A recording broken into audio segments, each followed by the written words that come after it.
దేవునికి స్తోత్రములు. మీ అందరికీ నా వందనములు. ఈరోజు దేవుని వాగ్దానం, నేను వారిని యెహోవా యందు బలసౌలురుగా చేయుదును. జకర్యా గ్రంథము 10వ అధ్యాయం 12వ వచనము. సైన్యములకు అధిపతి అయిన యెహోవా మనతో సెలవిచ్చినదేమనగా, నేను వారిని యెహోవా యందు బలసౌలురుగా చేయుదును అని.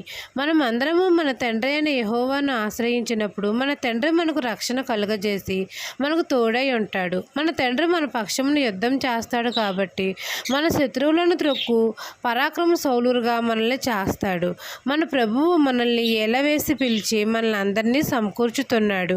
మన యందు యెహోవా ఉన్నందున మనమందరము బలసౌలురుగా ఉంటాము. శత్రువు బలవంతుడి మీద మనకు అధికారం కలగజేశాడు. మనం అందరము శత్రువు తల చితక త్రొక్కి గొప్ప ఘన విజయమును పొందుతాము.